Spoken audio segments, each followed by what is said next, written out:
Trump is already in real polls 10 to 15 points. There is major breaking news, and it is extremely exciting. RFK Jr.'s running mate, Nicole Shanahan, just came out today on a podcast and said they're strongly looking at dropping out of the race, and they have big support in some polls over 10% to President Trump. Trump is already in real polls 10 to 15 points conservatively ahead of the Democrats. But the Democrats have been using skewed polls and manipulated data to claim they're neck and neck, so the people still think she has a chance. And of course, we know they have baked in fraud with the illegals voting and folks voting in the names of dead people. They've been caught over and over again doing it. So Trump needs 10 points or more, a landslide, to override the fraud.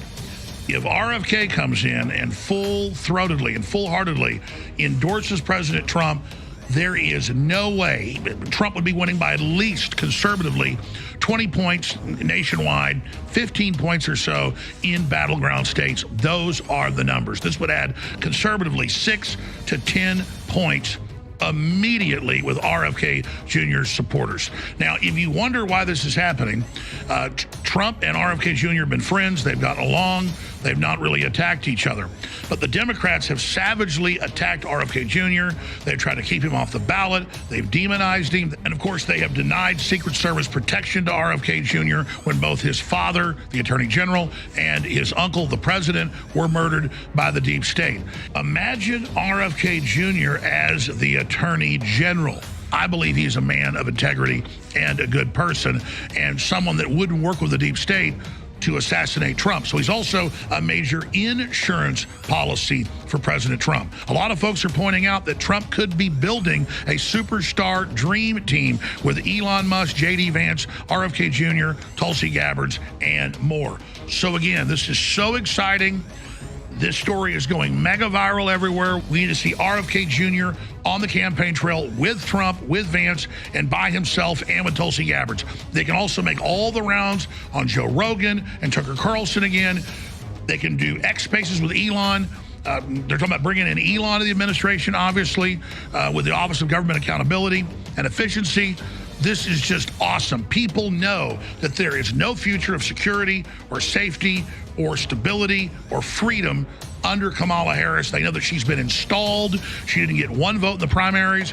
Neither did Walz. They got as many votes as Ronald McDonald did. This is a fraud. They removed Biden in a coup d'etat. Nancy Pelosi bragged about it last night on national television that she, quote, did what she had to do. This is insane. So I'm going to show you the clip where she's talking about it, the vice presidential candidate with RFK Jr., and then I'll show you Colbert attacking him, and it's crap like this and their arrogance that's going to defeat them. This is absolutely amazing. So for world peace, we need Trump, we need RFK Jr., we need Elon Musk, and we need you in the info war to spread the word. Black, white, Hispanic, old, young, it doesn't matter. If you want freedom and you want national security and you want to cut inflation and you want a future and you don't want endless war, then get behind Trump right now. There's two options that we're looking at, and one is staying in, forming that new party, but we run the risk of a Kamala Harris and Walz presidency because we draw votes from Trump, or we draw somehow more votes from Trump, or we walk away right now and join forces with Donald Trump, and you know, we walk away from that and we explain to our base why we're making this decision. Not easy. Clearly. Yeah, not an easy decision. Can I ask you about RFK? Because just moments ago, his running mate said that they were considering endorsing you. Have you considered him for a role in the administration, and what role would that be? Well, we haven't, but I would love that endorsement because I've always liked him. Would you also consider putting him in the administration? You're asking me a very unusual question. I haven't been asked that question yet. I like him a lot. I respect him a lot. I probably would if something like that would happen. Is RFK Jr. going to announce on Friday that he's going ahead and support Donald Trump? What does that even mean? And can an Article 5 convention actually help Trump get his agenda through? Let's get into it.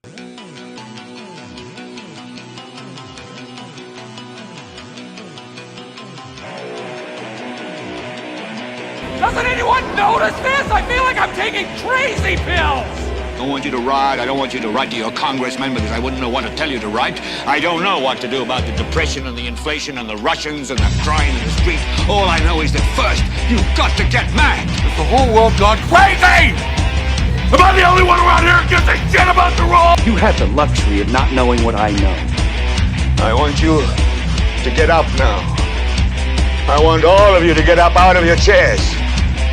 I want you to get up right now and go to the window, open it, and stick your head out and yell, I'm as mad as hell, and I'm not gonna take this anymore!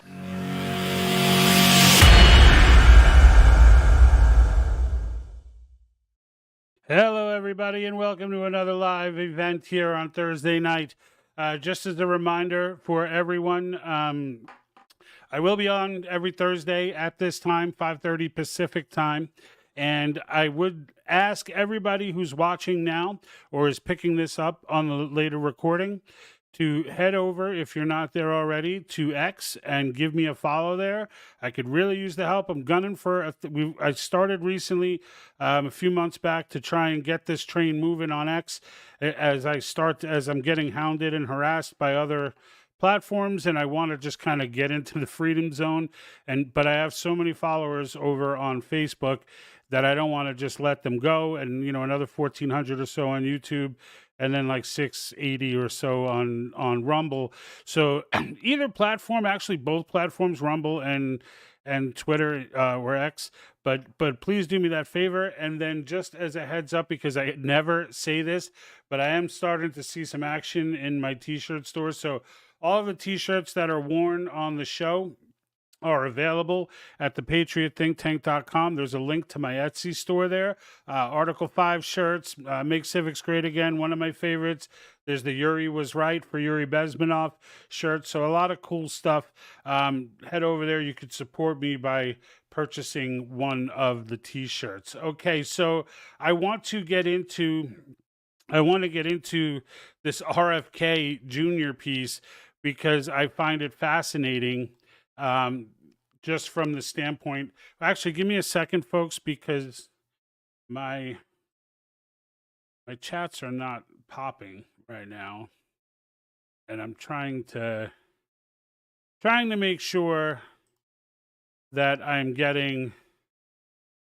able to highlight your chats. And for some reason right now, I don't think I changed anything, but I see chat coming through and I'm trying to highlight it and it's not allowing me. It's just kind of bothersome there, bothersome. But all right, let me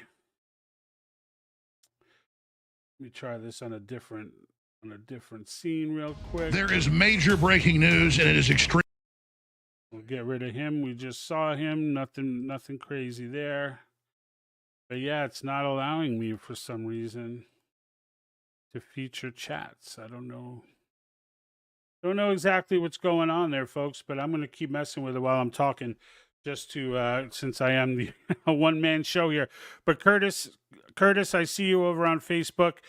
He was commenting join forces, and that's in light of RFK. The announcement, well, it wasn't formally an announcement. It may come out on Friday that RFK may very well endorse Donald Trump for president. So this comes as a shock to some degree. However, I think RFK, while I disagree with almost all of his general issues, his despise of the deep state and his obvious acceptance of what they are would never allow him to vote for a deep state candidate nor endorse one. So this is getting back to what I've been saying regarding the Article 5 Convention of States and just the elections in general. There are no Democrats and Republicans anymore. Like, we're down to the fundamentals now. Now it's Americans and Marxists. You either love the country or you hate the country. Every other issue, important as they may be, is secondary at this point in time, because we are in DEFCON, we're in DEFCON 3 here, right? We're in emergency mode. And so with that being said, it's it doesn't matter anymore what the nuances between the Democratic, and when I say nuances, I don't want to undermine the importance of something like the abortion issue and things like that. Obviously, I'm pro-life. RFK is not. That's fine for now, right? We can get into that fight after we save the republic. Like right now, the absolute republic in its entirety is in peril, and this is not an overstatement. Every election, it's like, oh, this is the most important election of our lifetimes. This one actually is, okay? And if you don't see why, I don't know that I can help in that way, because I know you've been told. There's nobody that doesn't see the walls burning down around them with, an $8, $10 dozen of eggs, and gas prices and inflation. Everything costs more now, right? We're on the verge of fiscal collapse. Russia and China are buying up gold, selling off dollars, actively engaging in war against the dollar while we are in a state of inflation, and our elected officials are still spending money that they don't have. Despite all of this, right? So it absolutely requires a house cleaning, and the only people that are going to do that house cleaning, if RFK got elected president, I think that he would work to save the republic. I do. There's no part of me that thinks that he wouldn't. I think he would enact some other stuff that I didn't like or try to, right? But at the same time, when it comes down to cleaning out, we need to join forces here. We need to be on the same team. And I see you over there, Article 5 on Rumble. Says this could have a big impact on, and I don't know. That's the last word, is big impact on. So I thought there was something else coming. Again, maybe you did fill it out and I missed it, but nope, just says, could have a big impact on, in quotes. I'm sorry, I just pulled it up on the pop-out chat. So RFK Jr. Now, why do we know that this announcement, now they have said they're going to make an announcement on Friday, which likely is that RFK is dropping out of the race, but more importantly is that he's not just dropping out of the race, that there's actually more to it. And why do I say that? Because his running mate, Nicole Shanahan, has said this. There's two options that we're looking at, and one is staying in, forming that new party, but we run the risk of a Kamala Harris and Walt's presidency because we draw votes from Trump, or we draw somehow more votes from Trump, or we walk away right now and join forces with Donald Trump, and we walk away from that and we explain to our base why we're making this decision. Not easy. Clearly. Yeah, not an easy decision. Can I ask you about RFK? Because just moments ago, his running mate said that they were considering endorsing you. Have you considered him for a role in the administration, and what role would that be? Well, we haven't, but I would love that endorsement because I've always liked him. Would you also consider putting him in the administration? You're asking me a very unusual question. I haven't been asked that question yet. I like him a lot. I respect him a lot. I probably would if something like that would happen. Okay, so you've got it coming from her saying, what their two options are. And I can't imagine them not endorsing Trump at this point. It's time to join forces. It is time for American citizens. Like I said, you either love the country or you don't love the country. Everything else is secondary right now. And for all of these Marxists indoctrinated that are out there raging the streets, and these illegals that are causing all this chaos, who are going to be allowed to vote in many of these states, I don't care what anybody says, there is absolutely nothing in place. I can tell you in California firsthand, there's absolutely nothing in place to stop these people from registering to vote and getting that registration approved. They requires nothing. If I'm an illegal alien in California, I can absolutely register to vote, and nothing is there to stop me. And this is not the only blue state that's that way.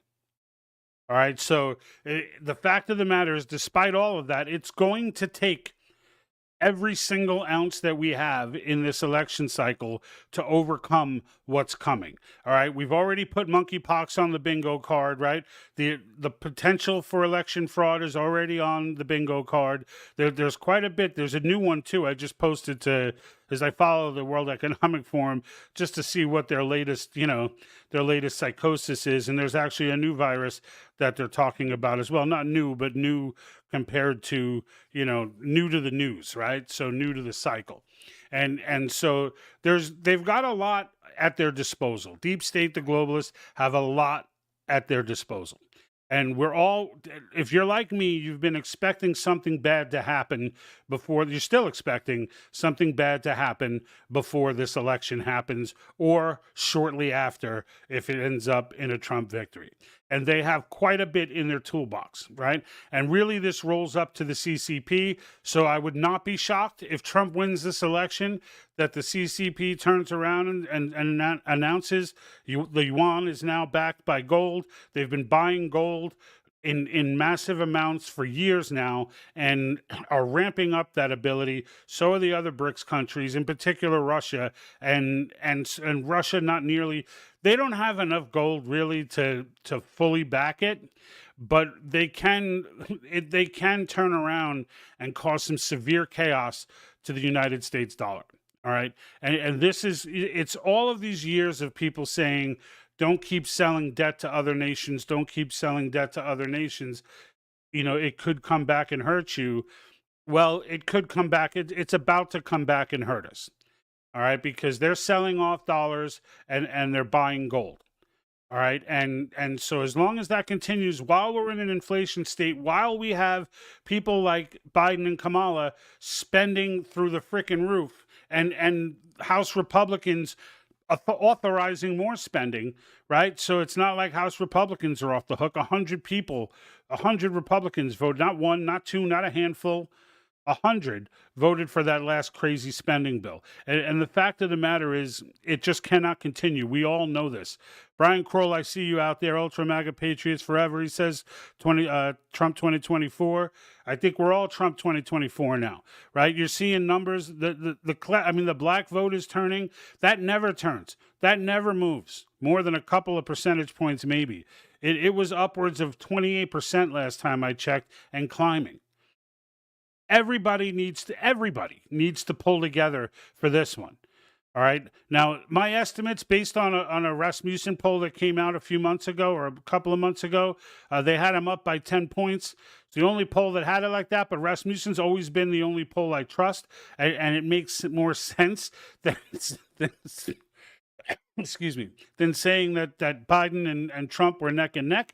And the idea that Kamala is going to come in and all of a sudden turn that tide is ridiculous. It's absurd.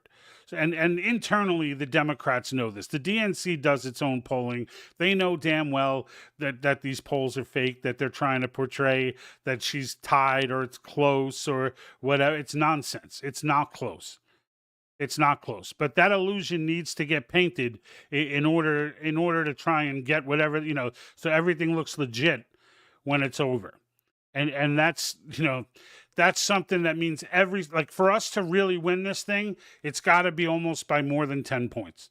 It's got to be 11, 12, 15%, something massive has to go down. So do not get discouraged and do not stay home. Do not think that this is a wrap and that it's a no-brainer because every single human soul you talk to is not voting for Kamala and thinks she's a joke.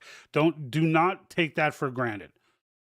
We need to be out in full force and nothing can slow us down. Nothing. It needs to be 100% or it's going to be nothing. All right. And RFK stepping in. Now you heard Shanahan mention, they pull their votes from Trump. Like what they've had, they've pulled from Trump. So the idea, what you're going to see though, and I can tell you already, all right, you're going to see no meaningful bump in the polls. They're still going to act like it's neck and neck. Okay.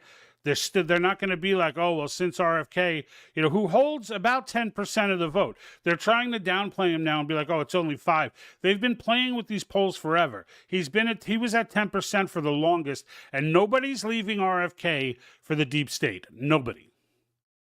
There's a reason why they both understand, because their internal polling shows that their voting base were Trump supporters. All right, likely Democrats, likely Kennedy Democrats, who just understand what's going down and what it's all about, and figured the only choice was Trump, and then turned around and said, "Whoa, what's this RFK thing? I'm with it. I'm in." And so those folks are going to gravitate to Trump now, which would normally be a significant 4, 5, 6 point spike in the polls. You won't see that coming out of mainstream media. You're not going to see. You're going to see this is still neck and neck. This is still within the margin of error. This way, any outcome seems legitimate to people. To that 40% I always talk about, who know better but just don't want to make waves and don't want to get involved and like the fact that they're low information voters, etc. Those folks are just looking for something to cling to, and that's what the media is going to give them. That's what they're going to give them. And if they come out on Friday and endorse Donald Trump, and Trump doesn't run away with this thing, it's absolutely BS. And it's BS anyway. It's BS now. But it will be more obvious BS. But again, does that even matter to the low information voter? Like, does that matter to the person who thinks that, this idea, like the whole world suddenly has this immigration invasion problem and it's not connected? Like it was just organic that everybody started flooding Ireland, Britain, United States, France, like everywhere's just getting invaded with immigrants and with illegal immigrants, and it's not a coordinated effort. It's just totally organic. It's just, it is what it is. If those people out there who want to believe that may just hang on to that forever and may never let it go.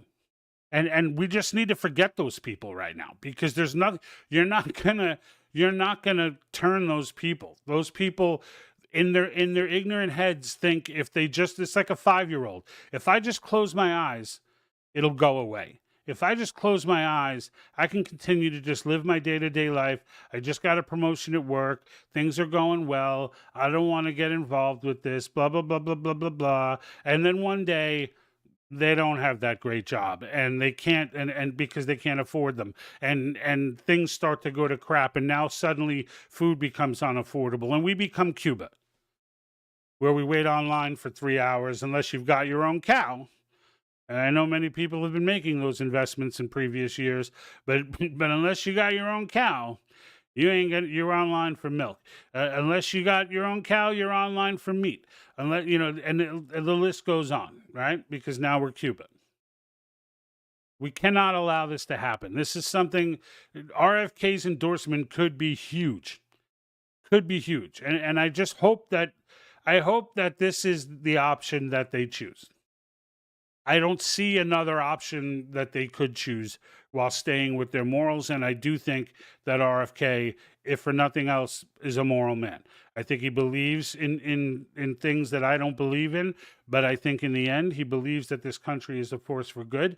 I think that he believes in tenements like free speech, which the left now does not, right? The left now does not. Kamala Harris just brought this coconut, this doo-doo over to her team, Waltz, who is quoted as saying, like, the First Amendment doesn't cover things like hate speech and blah, blah, blah. Yeah, it does, of course. Of course it does. It specifically covers those things. That's actually the entire reason it exists. No one needs to protect love speech, right? But this is what we're up against, and I think I've been saying this forever. I don't see Democrats and Republicans. I see Marxists and I see Americans. And many of the Americans on Team America are wearing the Democrat banner, and many are wearing the Republican banner, and many like me don't wear banner. They're just wearing their banner is the United States flag with a Constitution. And the fact of the matter is, it's important. I think it's important from that angle that RFK does this, because this is something that can unify. And then you hear Trump saying, yeah, I would absolutely put him in my cabinet. He hadn't thought about it before, but when it was posed to him by that CNN reporter, he was like, well, it's an unusual question. He's like, no one's really asked me that question before. But yeah, he's like, I could see myself probably doing that, and of course he has to say probably because you got to see if RFK even wants to do something within the administration. But whatever he does, if RFK is in any position in that administration, he is not going to sit back and play the deep state game. He's just not going to do it. Like when the irony is, you could trust that guy more than you can trust most of the people on the Republican side, and that's truth. He brought in seasoned veterans from the Republican side, and they all stabbed him in the. He's got a hole in his back for each one that he appointed. For each one, some multiple. And the fact of the matter is, and they're also, by the way, entertaining. Now, of course, they'd have to win, and this came from the mouth of the VP. The VP made what's this? Why am I blanking out right now? Vance. So Vance was being interviewed by Glenn Beck, and went ahead and made a statement when he was asked. Beck asked him, "Are you gonna does Elon Musk have a place in your cabinet?" And he didn't say no, and he almost said yes. So, his response was like, well, first we have to win it, right? And he's like, once we've won it, then we can explore different possibilities. And the whole thing was a very wordy, to me, sounded like a yes. And I can see, and Musk's role would be to point out inefficiencies. That's what his role would be, which is a perfect role for him. A perfect role for him to point out inefficiencies and provide solutions to correct them. Does the government need that? Absolutely. Absolutely. And there's nobody better on earth to take that role than an Elon Musk. And so, in the end, it's going to, I have a feeling, that a Trump campaign, there's going to be a big fall after he gets in. And I tell people this and they're like, what do you mean? It's all going to collapse if Kamala gets in. Well, yes, it will. But in that case, it'll be intentional. In Trump's case, they will do it to him, right? So they will crush it out of spite because they know what's coming. And it will be, you know what? If you're going to fight us, you're going to fight us with a crushed economy. If you're going to fight us, you're going to fight us with a dollar that's weaker than hell. If you're going to fight, and the list is going to go on. But that's how it's going to go down. Don't get it twisted. Don't think, oh, Trump won, and now we celebrate, and we do this and that, and then all of a sudden, it's all good. It's not all good. It becomes, the real struggle begins then. And it ain't going to be because of Donald Trump's policy. It's going to be because of the hell that gets raised by deep state in self-defense. That's where it's going to be.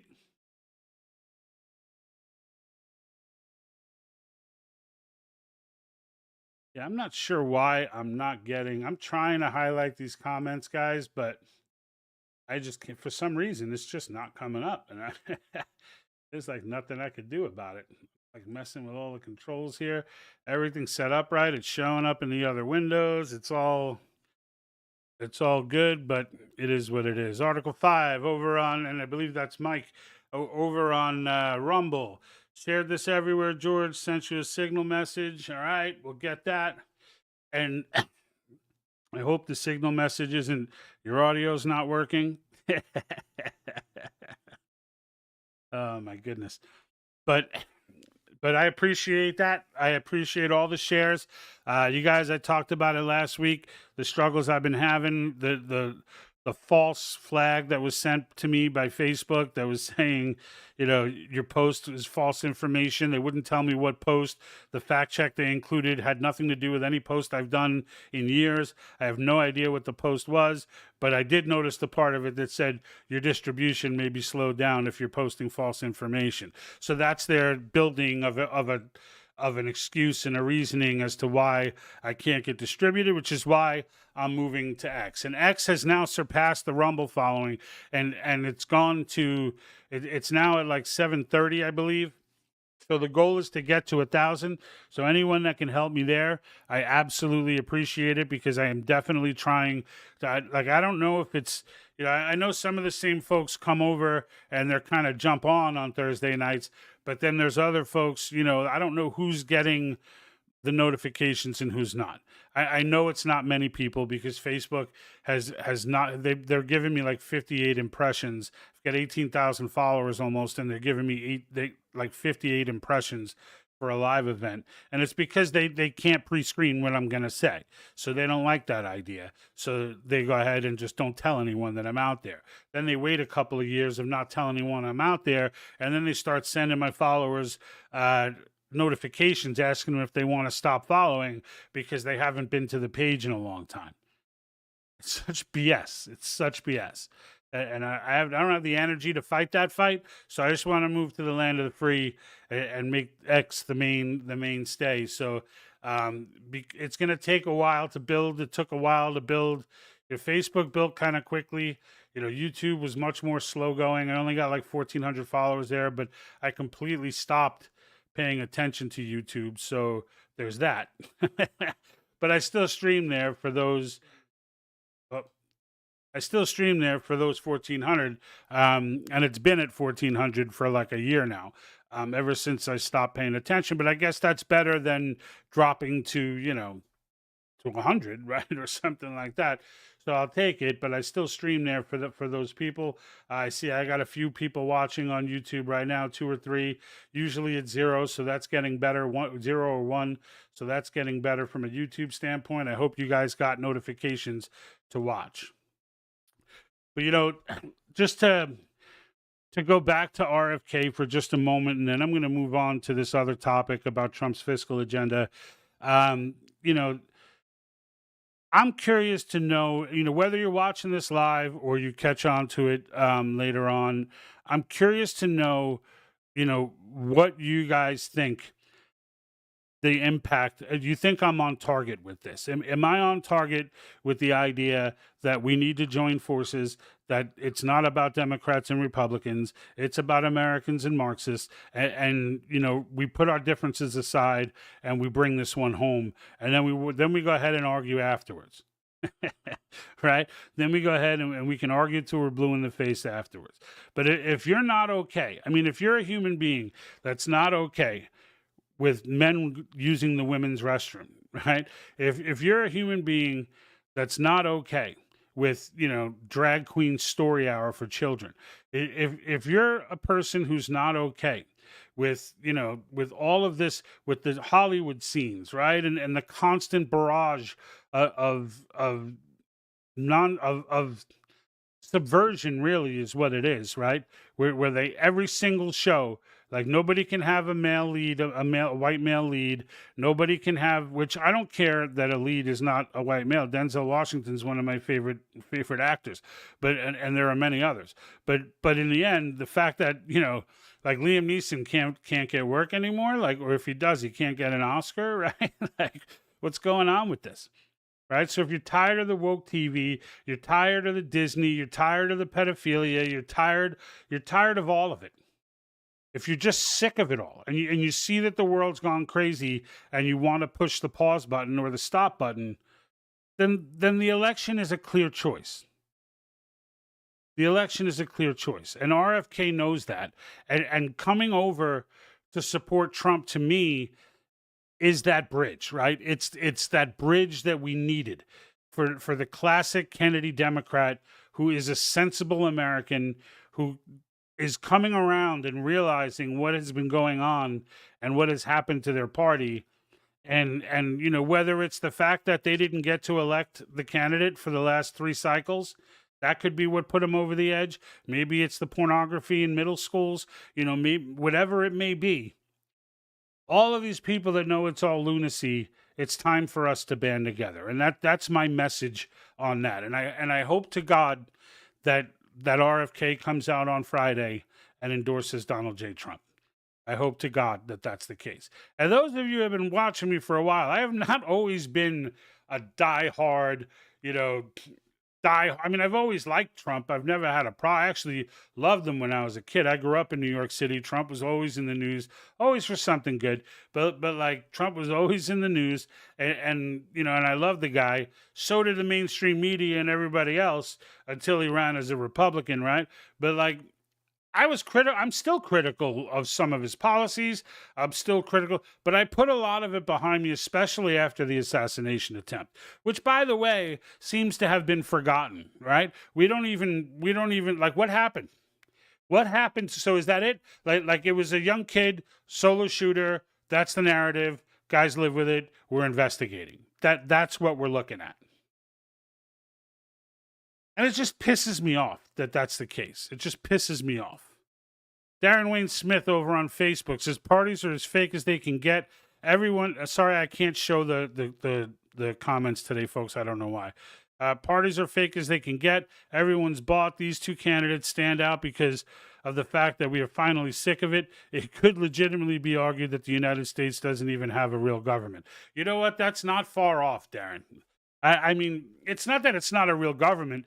It's just who's running it, right? Who's been running it for the last 3.5 years? No one has answered that question. They all of a sudden come to light that Biden has dementia, and it's like all of a sudden this, man, we got to get somebody else. All at the last second after the votes are in, right? Always after the votes are in, we got to get somebody else in.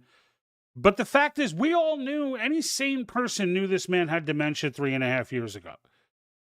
And yet somebody was running the country. Somebody's been calling the shots. And it wasn't Kamala. That's for dang sure. He says deep state is an understatement. Yeah, it sure is. It sure is, Darren. It is, because it's, you know what? It's all convoluted, right? Like, it's not just deep state. It's not just deep state. It's the CCP, folks.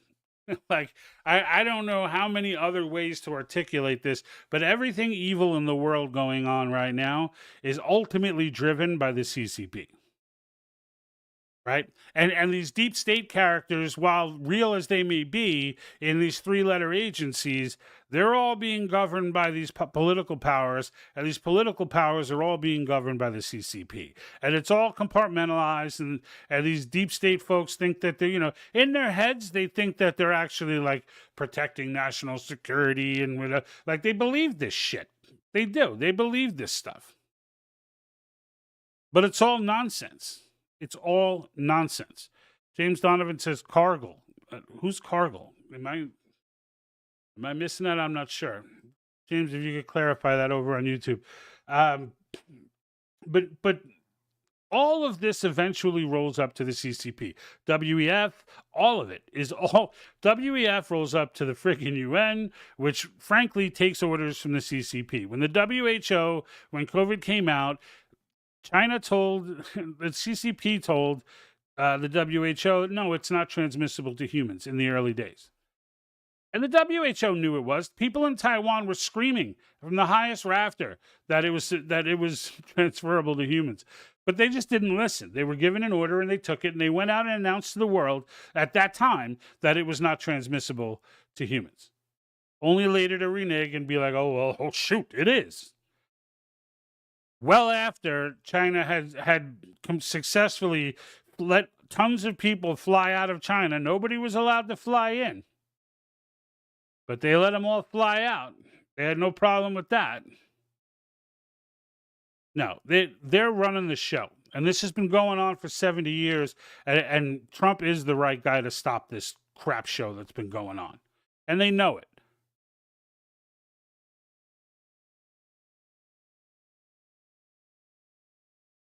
So Darren Wayne says, bigger than the CCP. Who's bigger than the CCP? Cargill? Is that what we? This is across platforms. Darren's on Facebook, and James Donovan is on YouTube. And he said Cargill, Cargil. I don't even know. Now you guys got me looking stuff up. Like, what the heck? Apparently, we're going into one of the money, folks. I don't know. Why am I Googling this? If it is something like that, it's not going to come up on Google. How ignorant of me. But there's not much bigger than the CCP when it comes to evil, though, Darren. I will say that. The Rothschilds are peanuts because they don't have an army. And the CCP ain't taking money. They ain't taking bribes. Neither is Russia. See, the thing about people like a lot of people think the Rothschilds are secretly running this whole, like, there's an element of truth to that in as much as they can buy loyalty. But when you come up, when a family like the Rothschilds comes up against a government like the CCP, they're powerless. They're completely maybe they could bribe another country to try, but other countries aren't trying to go down that road either. Like, they're not trying to start World War III either. And so their money suddenly, there's only so much power you get with money. When you come across a government with a military, which the Rothschilds don't have, and they're hell bent on power, you're not buying those folks. There's no amount of financial influence that you could put together that will convince them to do and you can't do anything about it because all you have is money, and they have an army. So it's a very aging army, but it's an army nonetheless. Any army can defeat the Rothschilds. That's my point there, and that goes for everybody with money. Money brings some power, but it's not those who seek power. Money is a byproduct. Those who seek money, power is a byproduct. But those who seek power control those who seek money. Don't ever get those two crossed, because those who seek and achieve power, right? Real power, like you're a global power kind of power, right? If the United States turns around it's like those people who say, the United States is a corporation, and they state all of these different facts to try and back up that point. But the reality of the matter is, it's not, and it's acting like one. Yes. That's very true. And all of that evidence that people throw forth is the reason why it acts like one, right? The Fed has gotten its clip. But if the United States, like, the Constitution has not been the top priority in that respect. But if the American people make it the top priority, all of these folks in the background, no matter what deals they made, they're not valid. They're only valid as long as everybody else is in the dark. The second everybody else wakes up, because we're not going to acknowledge that, right? We're just going to be looking at the things that we know that we hold dear. And this is why Article 5 will be so effective. Because if we turned around and said, well, we're not doing that, and they try to turn around and go, yes, you will, because the corporation guideline, we're going to be like, F you. We didn't sign off on that. Well, your leaders didn't. They didn't tell us. Our leaders didn't no, we're not following that. And now what do? Again, we have an army, and this is how it really goes down. So Darren's saying infrastructure was built on power. CCP is not a member. You'll see it. CCP is not a member of anything but the CCP. All this other crap that goes on globally is the CCP is exempt from. The CCP's ambitions since 1949, by the way, okay, to the point where the Soviet Union was concerned about them, because the Soviet Union's goal was to create a communist power in the Soviet Union, and to build power in the Soviet Union. What the Soviet Union were well documented as saying and seeing is that the CCP's goal was to run the World Communist Party, and those are two things that are. The Soviets almost took it to the CCP, and this is when the CCP came running to Nixon, for those of you who can remember that, where they wanted to be a democracy. They wanted to open up the channels between the United States and China, and they wanted to put behind them the communist past and start looking at more free markets, because they knew by saying free markets, they've got 1 billion people. Immediately, the United States, by its nature of free trade, is thinking 1 billion people, they want to play nice, let's play nice. And all the CCP were doing at that time was, to their motto, hide your strength and bide your time. They were hiding their strength, which they didn't have much then, but they were biding their time. And they were using Nixon to provide protection from the Soviet Union. And Nixon very much complied.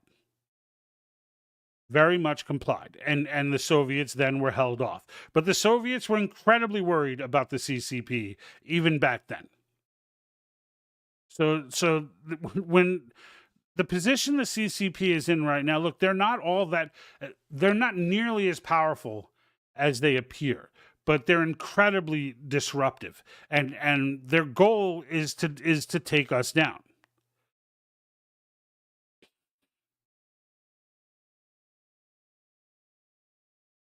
Darren, I'm not sure when you say these people will crush China to spite the CCP.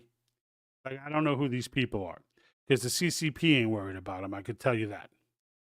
CCP is worried about a lot of things, though. Don't get it twisted. It's not this raging, awesome economic power that everybody thinks it is. It's an incredibly thin paper tiger on the economic front, and they have been buying gold en masse. There's no doubt about that. But there's not enough gold for them to buy because they can't innovate. They can't innovate. They're communists. There's no innovation. Everything is government controlled. The illusion that this facade that they put up of free markets or pseudo free markets, they invited these American companies in. Those American companies are all starting to pull out because they're realizing that the only reason they were invited in was so that the CCP could steal their tech. That's the reality of it. And that's all they've been doing is stealing their technology from Apple. Anyone else, anyone who opens up in China is there to have their professional copyrights and patents stolen. That's because they don't innovate. Communist countries do not innovate. There is zero innovations. Zero. The spy tech that the Soviets used to spy on their own people was tech that was reverse engineered from spy tech demonstration done by U.S. companies hoping to sell there, who realized Alexander Solzhenitsyn broke this all down. We sent people there to do this exposition of the latest spy technology, and the Soviets reverse engineered it and used it against their own people. And even during the display, they cut it early because they realized that that's what was going on, and they cut it early, but it was too late. They can't innovate. It's when you try to make someone innovate at the point of a gun. And Darren, you're saying that they're fragile. I'll see. I know they're fragile. That's what I'm saying. I don't mean to paint the picture. And let me make this clear for everybody else. I don't mean to paint the picture that the CCP is not fragile. They are. The problem here is that they have made us very fragile as well. Now, from the standpoint of resiliency, so in other words, they are capable of crashing the dollar. They are. Along with the other BRICS companies working together, they are capable. They will get help from places like Saudi Arabia and others who are hedging bets that they might be the new world power. For those people, so they will be able to cause a lot of disruption. But when it comes to the resiliency of it all, the United States is going to be in a we're always, because of the nature of our government, and I don't mean the bad players in it, I mean the structure of it, I mean the constitutional republic setup, because of the individual liberty piece, all right? And despite these Marxists trying to knock it out, there's a reason why we don't have hate speech laws, right? Because we're not a democracy. We're a constitutional republic. They've tried to enact hate speech laws, and they've gotten shot down. And they get shot down because they're unconstitutional, not because our elected officials don't want them. And so, England doesn't have that protection. No one does. Just like no one has an Article 5 clause, which I'm going to get into right now. Too much CCP talk means I'll never get distributed. I'm just playing. Although there is an element of truth to that. But I do want to get on to this next topic. So Trump has made the statement that, and he's done this, he did this actually years ago as well. But a couple of months ago, and I think he repeated it again after that, and he says it kind of cryptically, but he's floating the idea out there that he would like to eliminate the income tax. And he said it in different forms. He'd like to eliminate it on Social Security checks. One time he said he'd like to eliminate it altogether.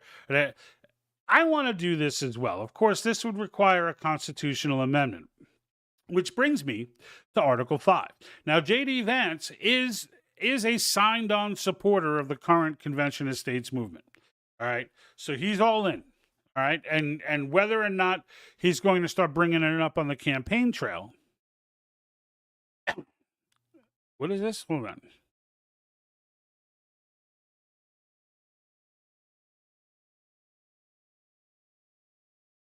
All right, so this is, if coming out of Facebook, if you think that all of this global conflict is happenstance, then you believe that China is relevant to it. It is a tool like all the rest. A tool to who? Like China is the hand on the hammer. And no, I don't think global conflict that's going on right now is happenstance. It's all orchestrated, all of it, and it's kind of my point. But right now, there's a belief in the eastern portion of the world that China is destined. They've been pumping this idea for the last 70 years. They're not going to suddenly change their minds. And the entire way that they've gone about this has been slow and patient. And like Xi Jinping is just one of a chain of leaders. Like when he goes, they'll plug another one in. The leaders are irrelevant. The only thing that makes Xi a little bit different is that he's being more aggressive. He believes that their time is now, but it's not. It's never. But he won't understand that. But to get on to this fiscal policy piece, so an income tax. So the idea that he floated out there was to replace income tax with tariffs, which is essentially what is it? There's the fair tax, and then there's the consumption tax. I forget the name for it though now. I don't know why I'm blanking out like this. It's basically a consumer tax, right? Tariffs. But not just tariffs like the one that was put on China, like an actual consumption tax. Like you would get like the way it was when the country was founded, and the Supreme Court was shooting down income tax at every turn because it was unconstitutional until they finally made it constitutional by adding an amendment in the worst constitutional year in American history, 1913. The year that we passed the 16th, 17th Amendments, and on the 23rd of December, late at night, without a full Congress, enacted the Fed, brought the Fed into existence. It's not a coincidence that all these things happened in the same year.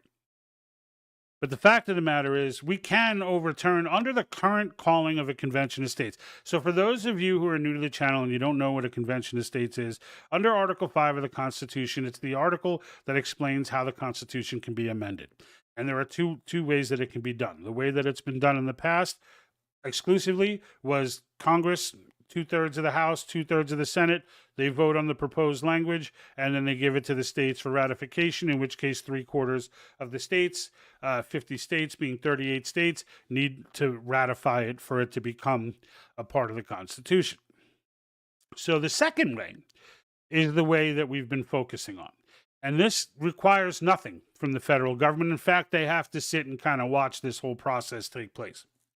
And that's where the states, instead of 2/3 of the House and Senate, it's 2/3 of the states petition the government for a convention, in which case, if they get the 2/3, which is 34 states, then per the Constitution, Congress shall call the convention. And then Congress is out of it.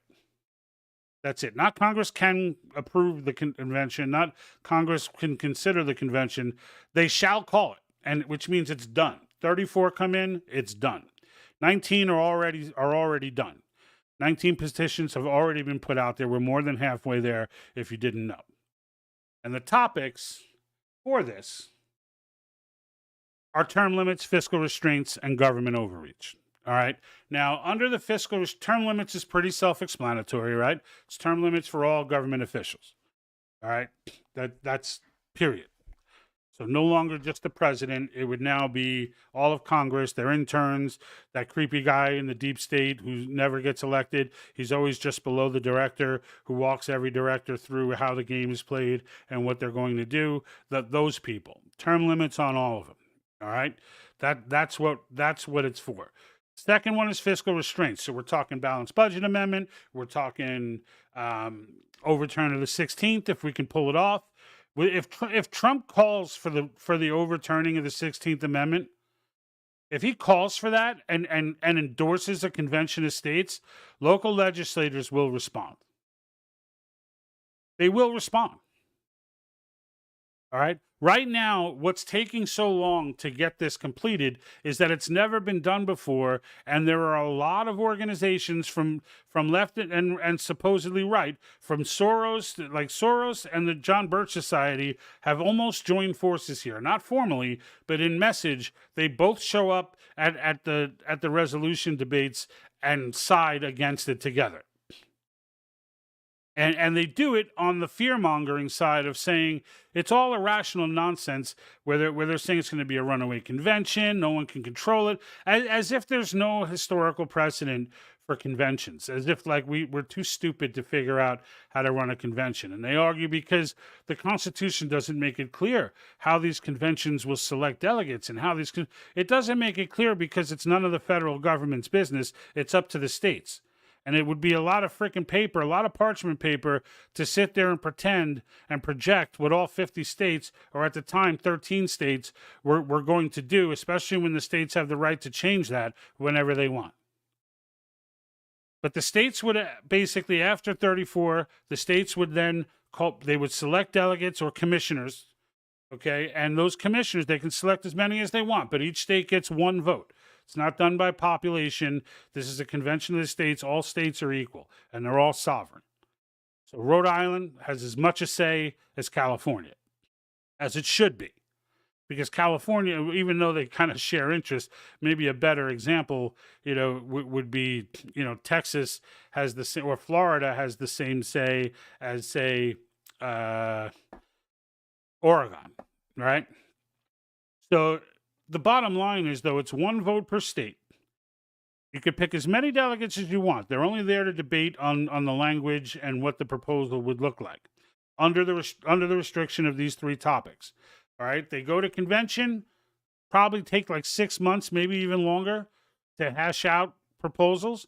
But once they're done, and each proposal can be hashed out with a simple majority, so 26 states vote, and all 50 can go, even though there's 34 that call the convention. All 50 are invited, of course. They all get a vote.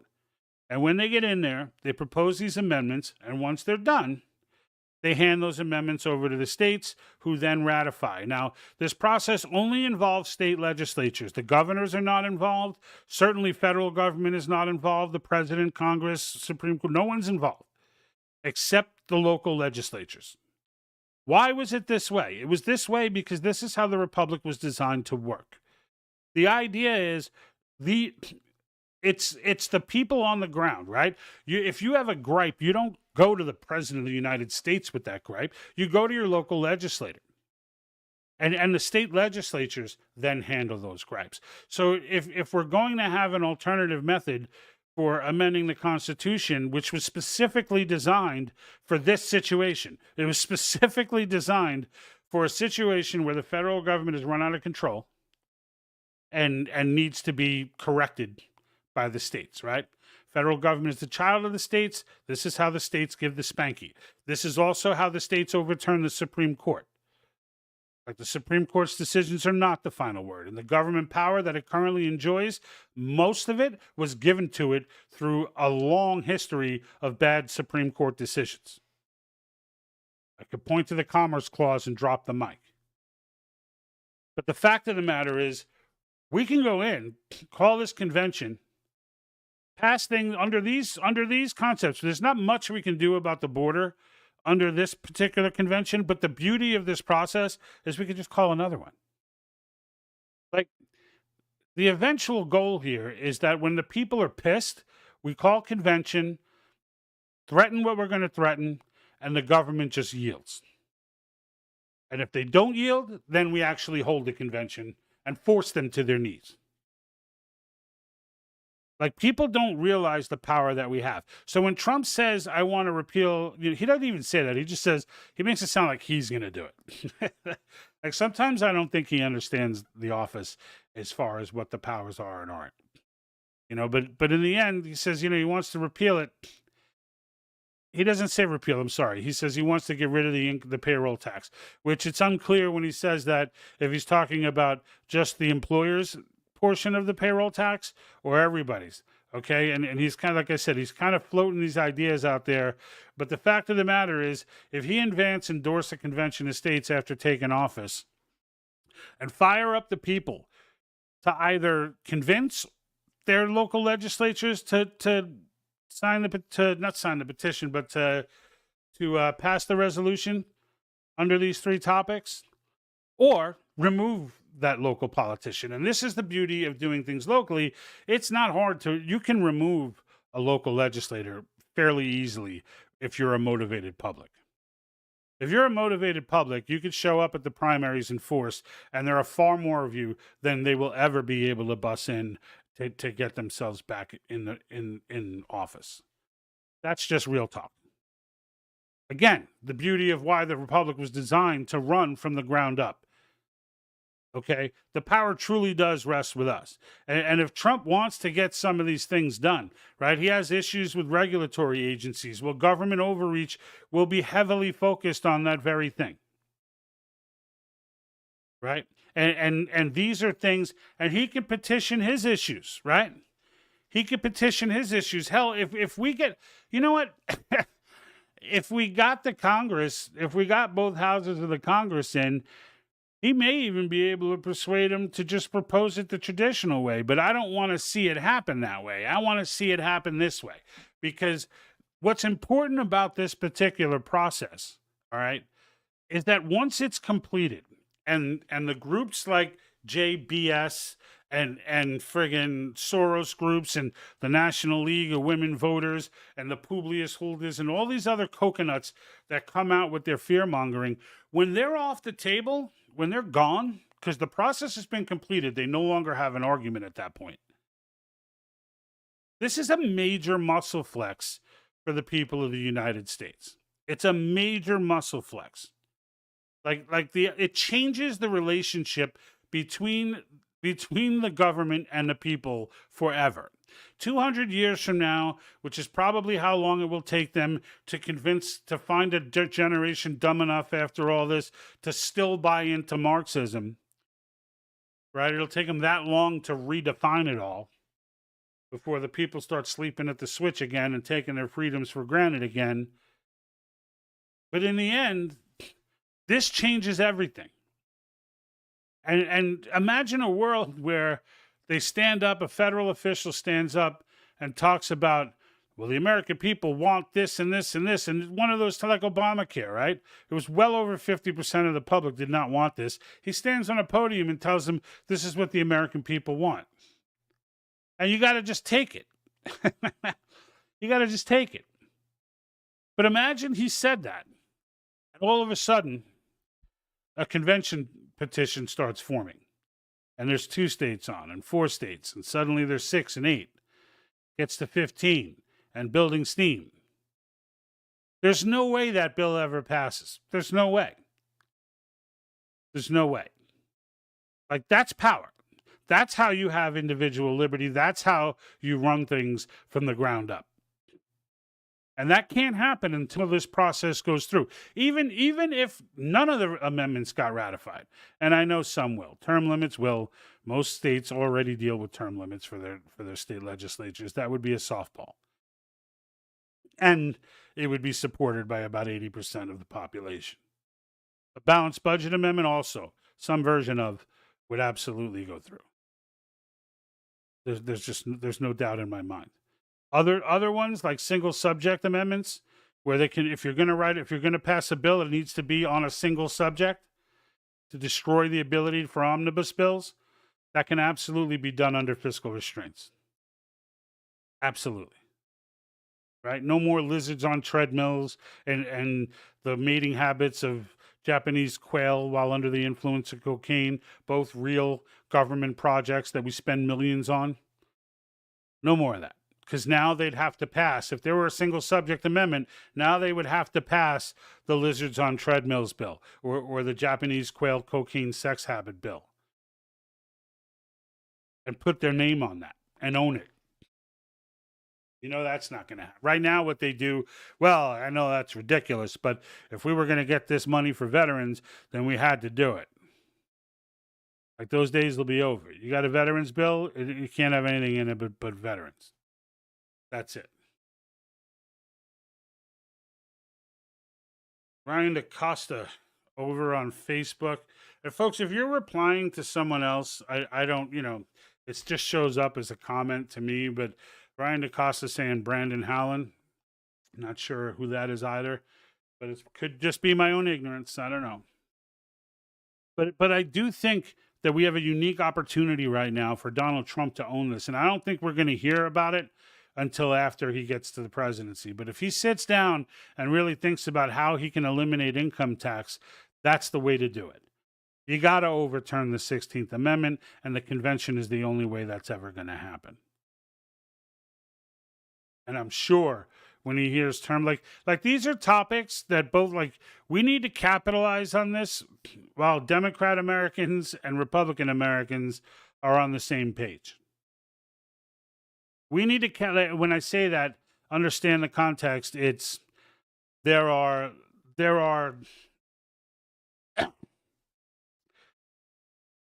Democrats out there who love this country. It doesn't seem like that right now. But they're not all the crazy Marxists that we talk about. There's Americans right now, and there are Marxists. And the fact of the matter is, Democrats who are still Kennedy Democrats and still love this country and still believe in free speech, and Republicans, even if you're one of those rhino, who thinks the Patriot Act was a great thing and all this nonsense, everybody needs to drop their crap right now and just get down to fundamentals, hold hands, get this done, shut down this deep state, get the convention called, right, and start cleaning this mess. And while we're sweeping the floors and replacing the windows and putting on a new roof, while all that's going on, then we can go and argue about all the side stuff. But this idea that they're going to be allowed to keep us divided the way they've been, like, they're having a harder and harder time doing it. I've seen so many videos where some black dude just comes up and is like, there's nothing that deep state fears more than if white people and black people just came together and join forces against them. And that goes for whites, blacks, Asians, whatever, Indians. That goes for freaking, especially first-generation legal immigrants. Oh, they're my favorite. They know more about civics. You know how much of a hound I am about people that don't, American citizens who don't understand civics and how the government works. These folks are fresh out of passing their exam. They understand it. They understand it well. They not only understand it well, but they have the immediate memory of what not freedom is, what not having freedom is. Like listening to those, like where is he? Where's this guy? There was this one dude. Here he is. Like this guy. This is a perfect example of what I'm why talking about. Okay. Chinese Americans support Trump. All right. So the reason is the Democrat administration, Biden administration, lead this country towards socialism and eventually towards communist dictatorship. We came from China. We know this is the way. This is not like people here don't understand what is a communist is. We know communist is, what communist is. That's why we support Trump. This is really interesting because I'm also Chinese American myself. So you haven't lived in China, I guess. I did. I grew up in China. Oh, I grew up in China till I was 17. I'm from Shanghai. But Shanghai. Yeah, I don't want to talk about my opinions because I'm a journalist. So I just want to hear more about your opinions. As immigrants, a lot of people might say that Trump is anti-immigrants or Trump is not anti-immigrants at all. It's just against illegal immigrants. Right. It must be lawfully, orderly. There's two options that we're looking at, and one is staying in, forming that new party, but we All right. I don't know. I couldn't make that last video stop. So, but you get the point, right? With this Chinese guy, right? This American, right? I shouldn't even say Chinese guy. This American, right? This American this American of Chinese descent knows exactly what he's asking that girl. He's like, yeah, but you probably didn't live there. And she's like, no, I did. And he's like, but she's still young compared to him. Like this guy's probably got a fresh taste in his mouth of what the Cultural Revolution was and how damaging it was when the CCP came to birth. And so he's here with a fresh perspective on why we're fighting for what we're fighting for. He sees what's going on with January 6th. He sees what's going on with all of this, with the media being owned and Hollywood movies being the way they are and all of this. And he knows exactly what he's looking at. American citizens, the ones that are still in the tank, don't. The low information voter doesn't know what they're looking at. They think they're just watching a movie. They don't realize that that movie, along with every other movie that's being produced, is specifically designed to change their opinion on the world and on communism. And whereas first-generation immigrants, they get it, right? And look, my hope is this, right? My hope is that, you know, with RFK coming in, let's assume, all right, because we don't know for sure, but let's assume he steps up on Friday and does what his running mate said and endorses Donald Trump. This is a unique opportunity for us to kind of capitalize and pull together as Americans and recognize the only division in this country is Americans versus Marxists. It's not Republicans versus Democrats. They've hijacked the Democratic Party for sure, but that's fine. And I'm not praising the Republican Party in any way either. I think they're disgusting as an organization. But the fact of the matter is we can't be doing this 6-party piece, so let's just take over that one. Right? That's the way I see it. We could talk about how crappy it was in the McConnell and Bush days and whatever, but the fact of the matter is we got to take over one. The Democratic Party's already sold its soul to Marxism. At least the Republican Party, in principle, believes in the right stuff. The actual politicians are a hot mess, but we have an opportunity to change that. And this is the opportunity that we need to capitalize on.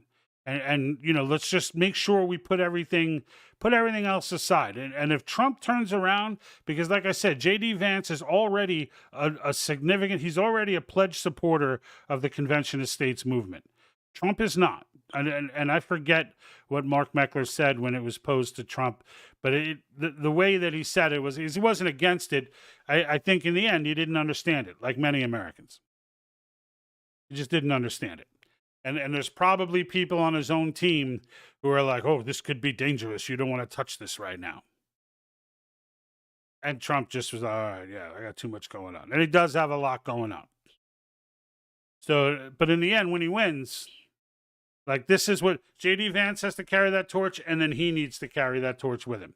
Like that's, and when Trump turns around, and it's because look, you know, like I'm a Trump supporter, but I think even as a Trump supporter, we all know the zombie Trump supporter who, like, when Trump jokes about, you know, I could shoot someone on Fifth Avenue and they'll still vote for me, that there are actually people out there who would be like, yeah, he may have shot someone on Fifth Avenue, but the guy was a jerk. Right? Like there are those people out there. And if they're going to be those people out there, then you know what? Fine. Let Trump give the order, get those people, sick those people on the legislatures, on their state and local districts, and get this thing through, get that resolution passed. I mean, we only need 15 states now to have 2/3 of the country, right? We have 19 on board already. We're more than halfway there. We get this done. There's no, I mean, if you think about this, if you're hearing this for the first time, think about this, because this is the process I went through. After doing the reading and listening to all the haters, and then listening to Convention of States and listening to their argument, and then going to things like Federalist Papers and fact-checking myself, you know, different things that different people were saying, you can hear it from the founders.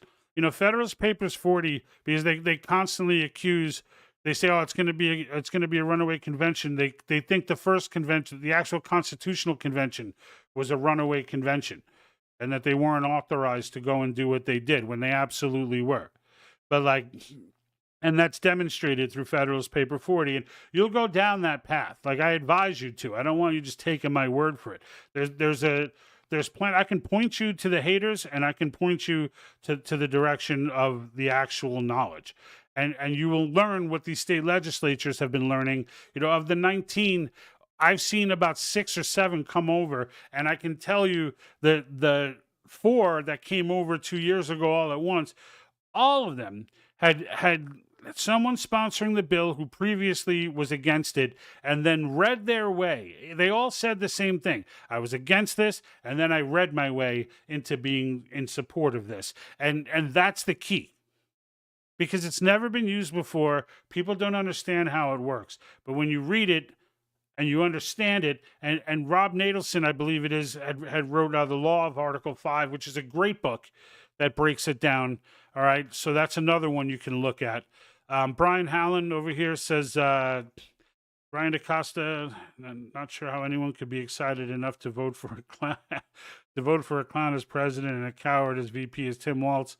Is the epitome of a beta he-woman. Yeah, that's actually well said. Tim Walz is a beta he-woman. That's a good way to describe him. And he's a mess, right? The guy's an outright Marxist socialist. There's no hide. It's on his sleeve. Like they finally got, you know, the extreme left candidates, the straight Marxists that they want. And there's no way they're polling well with this. There's no way. They know it. They have internal polling. They know Trump is smashing this woman in the polls. They know that. I don't care what the New York Times poll that comes out saying they're neck and neck. If RFK, like I said before, if he comes out Friday and endorses Donald Trump, and Trump doesn't get a 5 to 6% bump, and they try to act like it had no effect and that it's still neck and neck, you know you're seeing BS. Because even the RFK campaign knows all of their voters, not all of them, every single one, but the majority of their voters have been pulled from Trump, not from Biden. Because everyone running has a completely different platform than Biden and Kamala. Everyone. So in the end, if you don't see that bump, then that's your evidence. I already know they're lying. But if you need more evidence, there it is. That will be it. And I will tell you, that's exactly what's going to happen. You're going to see after he makes this announcement, it'll be as soon as Saturday or Sunday where they start dropping NBC polls, their bullshit, what is it, I forget the average one where they do the average, the real politics average or whatever. So they take all the garbage and give you one number out of all the garbage. It's nonsense. The only polling that I ever gave any credence to, and I'm even skeptical of them because I'm skeptical of all polling right now for the fact that I don't think people give legit answers anymore, and that's Rasmussen. And Rasmussen, like a month and a half ago, had Trump up by 10, 2 months ago. Against Biden. Had him up by 10. And I don't get their polls all the time because I don't subscribe. But like every now and then one gets reported on. And so I grab it, you know, when I see it get reported on, then they make it public and I can go and check it out and break it down. And I posted about it on Twitter. You can probably find it if you scroll down enough in my tweets. You'll probably find that there somewhere because I did post about it. But yeah, you know, look, we're here, folks. We're all in the same gang, right? Come to Team America. That's all I can tell you. With respect to the Convention of States, if you want to at least get your voice heard, go to right on my website, right when you go and you're about to buy one of my great T-shirts. There's also right in the middle of the page a link. So it's thepatriotthinktank.com. There's a link right in the middle of the page that will take you to the petition.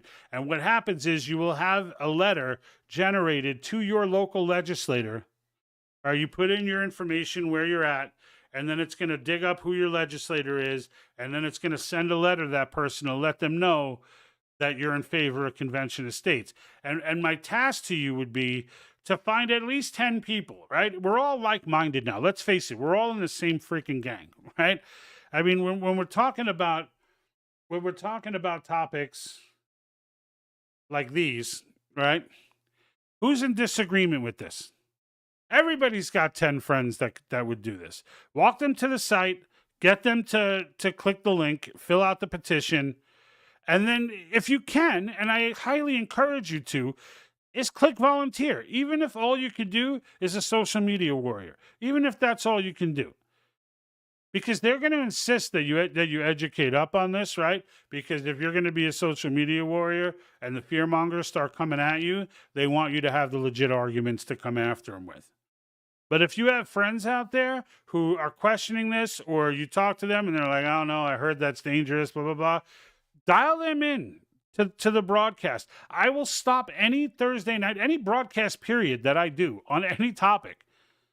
I will stop it dead if a question comes up regarding Article 5. And you can have them pop off their questions to me live, and I'll be more than happy to field those questions and get them the best answers humanly possible. Most of them I will know right off the top of my head. If they do come up with a really crafty and specific question, I will get them an answer.